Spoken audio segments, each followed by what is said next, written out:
ایسی بیشتر خواتین موجود ہیں جن کے کیس میں ڈومیسٹک وائلنس ہو رہی ہے، اور جب ان سے پوچھتے ہیں کہ شادی کو کتنی دیر ہو گئی ہے تو وہ یہ بتاتی ہیں کہ ہماری شادی کو 12 سال ہو گیا، کسی کیس میں 15 سال ہو گیا، کسی کیس میں شاید اس سے زیادہ ہو گیا، لیکن اس ڈومیسٹک وائلنس کو وہ برداشت کرتی جا رہی ہیں۔ اور ان سے پوچھا جاتا ہے کہ بھئی اتنے سال برداشت کر لیا تو آپ اب خلا کیوں لینے آئی ہیں؟ تو وہ کہتی ہیں جی پہلے برداشت کر رہے تھے، لیکن اب مسئلہ یہ بن گیا ہے کہ اب خامن جو ہے وہ ہمارے بچوں پر اٹیک کر رہا ہے، کبھی ناک کی ہڈی توڑ رہا ہے، کبھی ان کو پٹک پٹک کے مار رہا ہے، کبھی ان کی ٹانگ کی ہڈی توڑ رہا ہے، تو اب ہم سے برداشت نہیں ہوتا۔ لیکن پرابلم یہ ہے کہ جب ہم انہیں یہ سوال کرتے ہیں کہ بی بی خلا لے کر کہاں جاؤ گی، والدین ہیں، فائنینشیل سپورٹ ہے، کوئی بھائی ہے، کوئی چھت ہے، تو ان کے پاس اس کا جواب ہے نہیں۔ تو یہ یاد رکھیں کہ ڈومیسٹک وائلنس جب بھی آپ کے ساتھ ہوتی ہے تو اول تو اس کے اوپر آپ کو رپورٹ کرنا چاہیے، اور رپورٹ اس نیت سے نہیں کرنا کہ اس پہ ایف آئی آر ہوتی ہے یا نہیں ہوتی۔ رپورٹ اس لیے کرنا ہے کہ اگر کبھی کسی صورت میں آپ کو اس کانفلکٹ میں آنا پڑے کہ آپ کو سیپریشن میں جانا ہے یا شادی کو ختم کرنا ہے، تو اس صورت میں عدالت کے سامنے آپ یہ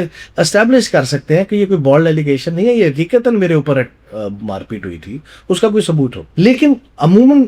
جو ہم نے دیکھا ہے کہ اس طرح کی صورت میں ڈومیسٹک وائلنس میں کوئی خاتون جو ہے وہ ہیٹ آف دا مومنٹ اور اسپر آف دا مومنٹ میں آتی ہے اور وہ کہتی ہے مجھے خلا دی۔ خلا is not the ultimate solution جہاں ڈومیسٹک وائلنس موجود ہے۔ اس طرح کی صورتحال کے اندر کسی خاتون کو سب سے پہلے اپنے آپ کو فائنینشلی سٹیبل کرنے کی ضرورت ہے، اور اگر پڑھی لکھی ہے تو ٹیچنگ کر سکتی ہے۔ اس کے لیے نیومرس سکولز آپ کے پاس موجود ہیں۔ ٹیچنگ نہیں آتی، آپ پڑھی لکھی نہیں ہے، آپ کو کوئی ہنر آتا ہوگا، کوئی کوکنگ ہو سکتی ہے یا کوئی اور ایسا ہنر جو آپ گھر سے بیٹھ کر آپ آپریٹ کریں اور اپنے آپ کو فائنینشلی سٹیبل کریں۔ اسے فائنینشل سٹیبلٹی کی بنیاد کے اوپر آپ ایونچولی یہ رائٹ ڈیسیجن لے سکتے ہیں کہ اگر میں علیحدگی اختیار کرتی ہوں تو I can safely take care of my children, میں اپنے بچوں کی کفالت کر سکتی ہوں۔ ورنہ موسٹ آف دا ٹائم کوئی خاتون جو اس طرح کے اسپر آف دا مومنٹ میں خلا کی طرف جا رہی ہے اور اس کے پاس پیچھے کوئی بیک اپ پلان نہیں ہے، تو اسے سب سے بڑا جو ٹربل آتا ہے وہ یہ ہے کہ وہ شاید خود تو مینج کر لے گی، وہ اپنی اولاد کو بہتر طریقے سے اس کی کفالت نہیں کر پاتی اور پھر وہ بچے رکتے ہیں۔ سو اس کو انشور کرنے کی ضرورت ہے